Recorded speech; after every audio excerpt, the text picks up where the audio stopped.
Hello, everyone. This is Crystal with We Are Magic, and this is another podcast. I'm coming with the video this time.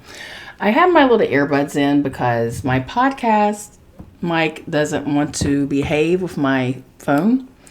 And I know I need to get a camera for my laptop. I know I can't use my camera laptop. It is just not up to par. So with that being said, I'm going to go ahead. I got our candle lit and just vibing.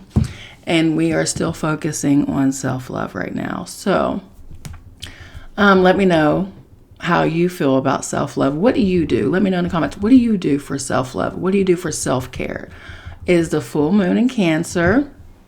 I'm a Cancer moon, so I'm vibing off this energy. I know a lot of fire signs and earth signs might be having a problem. Those are called emotions, guys. They're real. They came with you. Embrace them, okay? So on this Sunday, actually Saturday is my Sabbath. Saturday is when I just do nothing and just chill and relax and work out. But Sundays, I really do try to focus on myself. So, exercise, stretch, get yoga in, mindfulness, meditation, all the things that you do to make yourself feel amazing, okay? Also in this segment of self-love, I am focusing on how we tend to pour all of our love into others instead of ourselves. Because you know how they teach us love others or treat others as you want to be treated. But they never truly teach us how to treat ourselves, right? So that's where I'm at. I'm focusing on... They really don't teach you. So if you see how you give everything to others, as you pour yourself, as you literally sacrifice your own mental health for the person you love, right? Why not use that same tactic on you? Yes, on you, right? You know how as a parent, if you're a parent, and you don't even have to be a parent, you can be an auntie, you can be an uncle, you could be a godparent. If a child asks, especially a child you love, oh my God, I need that new game, or I need that new PlayStation, or I need that new Xbox, or whatever, right? You break your neck to get that stuff for that person, right? But if you need something, you just cannot even. You just cannot, you can't see yourself spending that much money on yourself. And you know why that's happening? It's because they taught us that's selfish. The programming, the matrix programming that teaches you that if you work really, really, really hard down to the bone like a good slave, yours is the kingdom of heaven, right? I can't. It's the ridiculousness for me. But yes, that's what they've taught us. They've literally taught us to hate ourselves and to believe whatever they say. So with that being said, sorry guys, my eyes water. So with that being said, you really need to reprogram your mind. And what I've been doing lately, because I came from a very ugly divorce and I didn't date. I didn't get back into the dating pool. I just kept to myself and did the things that were right for me. I'm still healing. And I think a lot of that is they teach us, especially little girls at a very young age. With little girls, they teach us to be a mommy. And you're like, why would they teach a little girl to be a mommy? Well, they buy us baby dolls. This is all programming, They're not out here teaching little girls how to be CEOs, right? They're not teaching little girls how to be successful. They're teaching you from the jump. I mean, fresh out the womb. Here's a baby doll. Learn how to be a mommy. It's a fucking baby. It's a little baby. And you are literally programming that little girl. Here, be a mom. And of course, nothing wrong with that, being a mother and a great mother at that. But it's the disparity of how they treat males and females. Boys are fathers. Do you see little boys getting baby dolls? No, they would say that was wrong. Why is that? Why do they feel it's just the mommy's job to be the nurturer? Daddies need to learn how to nurture too. There's this big debate about people buying their little boys' kitchen sets, saying that's a woman's job. We've got to kill this oh my God, this patriarchy. It's patriarchy. It's all it is. It's archaic. It's old. It's whack. No one's on that frequency anymore except the old heads. Let them have it. It will die with them. Okay. And when I say old heads, I don't mean elderly people. I mean Gen X people, shit, Gen Z people are still Gen Z kids out here programmed like that. That the woman's job is this and the man's job is that. I just come to the realization recently, and it was an eye-opening. When I tell you, shout out to my first ex-husband. Him and I are homies, so he shouldn't be too mad at me.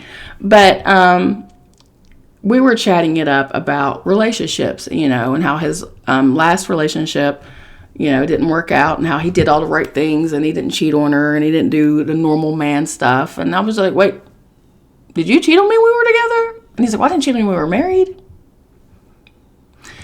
So the reason why I'm bringing this up, it's so funny. I didn't think it was funny at the time. I mean, I haven't been with him for 23 years.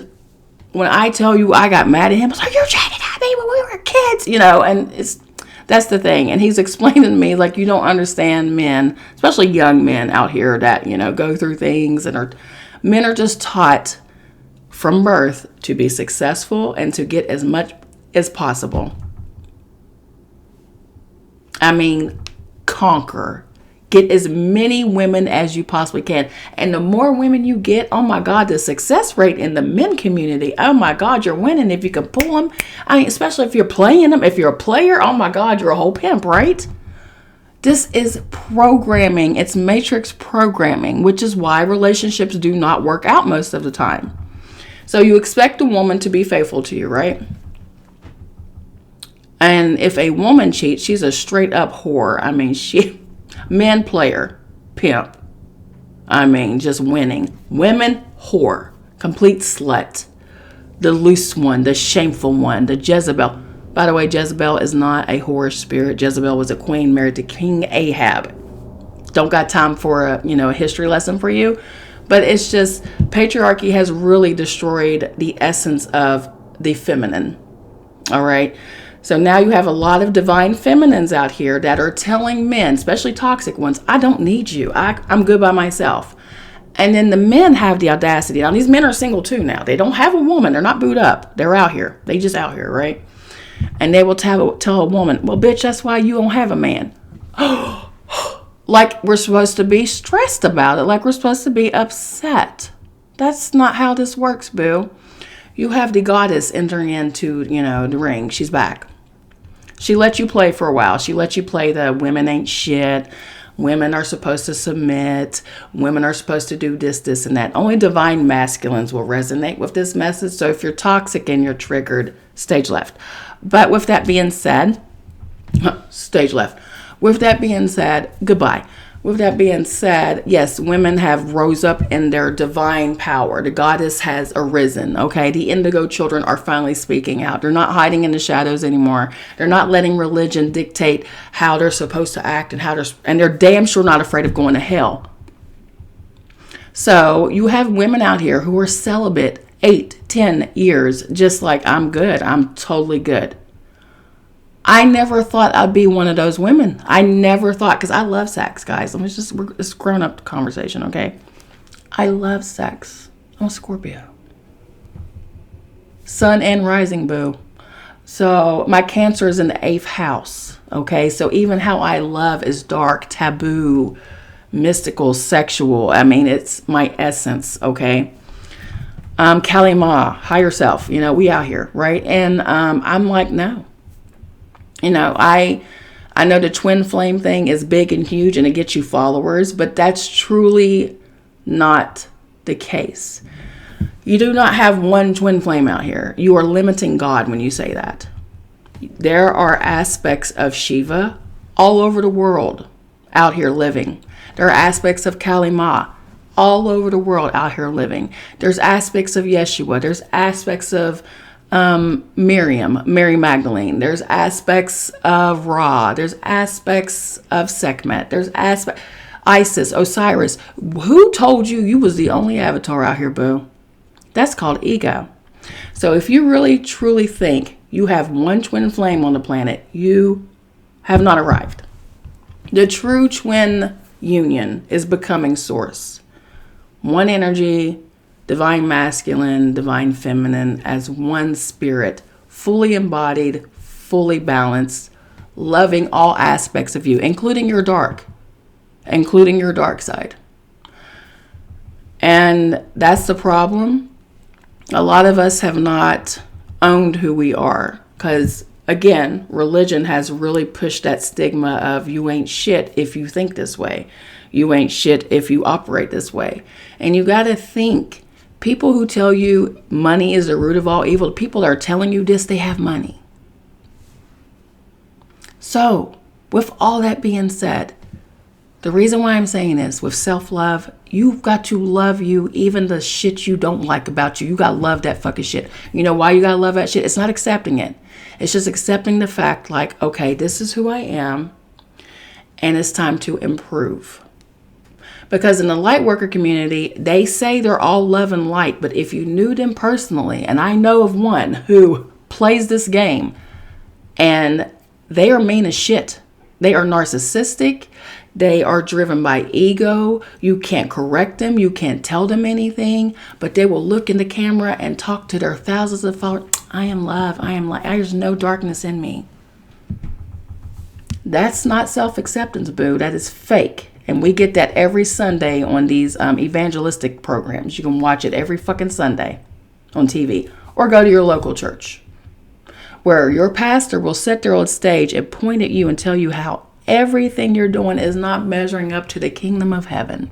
And will go sleep with somebody on the side or take that hard-earned tithe that, you gave them, go buy them a new Benz and say it's okay because it's for the Lord.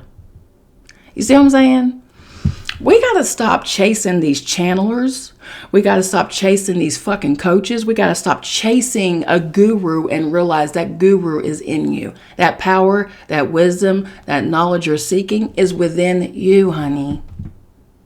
You came here awesome, but you were programmed not to be awesome. So it's time to, that's the true healing of the inner child. I'm preaching now. That's the true healing of the inner child. You got to go backwards and you got to be that child that believed they were going to be an astronaut. You know why you wanted to be an astronaut so bad? Because you're homesick. You're homesick. You came to Earth on a mission to heal some karma from your past life or just came back to help. You may not even have karma. You may have truly came back here to help humanity. But you can't help anybody until you help yourself, Levy. And that is my goal. That is my platform. And my platform is to awaken you to the God in you. Yeshua, Yahusha, Yahawashai, Jesus, Jesus, whatever you want to call that oneness in the master. There's several. But that oneness in the master, when he said, ye are gods. And he didn't only say it. It's in the Bible. He was quoting scripture. Ye are gods. He said, everything I do, you can do and more. If you have faith or the intention, the size of a mustard seed. Now I'm getting the spirit belches, so we're channeling now. But yes, all the wisdom is within you. Just tap into your higher self, okay? And so with that being said, thank you for tuning in. I'm trying to cut these short. I love you so much. Remember, we are magic and we are one. Love yourself and happy full moon. Namaste.